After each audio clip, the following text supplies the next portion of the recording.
আসসালামু আলাইকুম। এখন যে গরু দেখতে পাচ্ছেন এটা হয়তো অনেকেই চিনেন। এটা একটা ব্রাহ্মণ গরু, যেটা ভাইরাল গরু বলা যায়। এই ৫টি গরু যেগুলো এখন দেখাচ্ছি আমি যথেষ্ট ভাইরাল গরুগুলো, এবং ভাইরাল হওয়ার যথেষ্ট কারণ আছে। কারণ হচ্ছে এই গরুগুলো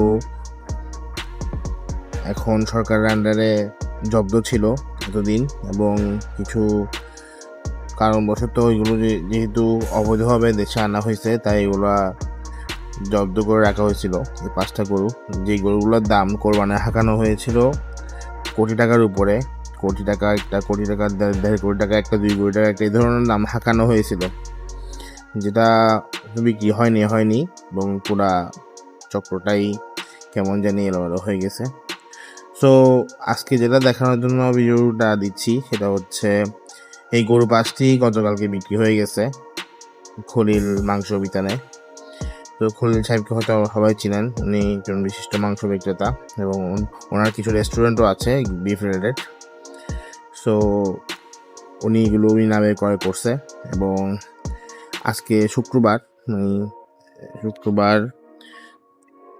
২৬ তারিখ শুক্রবার দিন এগুলো সকাল ৭টায় জবাই করা হবে সরকারের মানুষের সামনে, ম্যাজিস্ট্রেটের সামনে।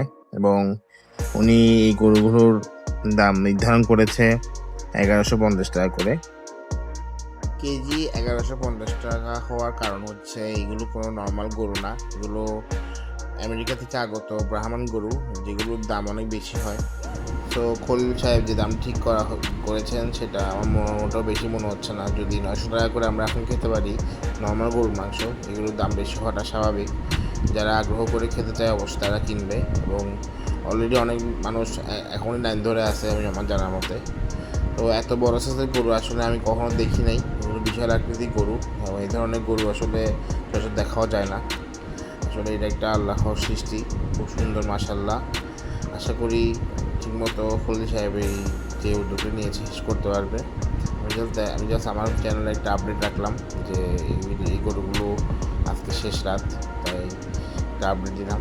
আশা করি সবাই ভিডিওটা ভালো লাগবে, সবাই আমার জন্য দোয়া করবেন। ভিডিও ভালো লাগলে অবশ্যই লাইক কমেন্ট সাথে থাকবেন। আসসালামু আলাইকুম।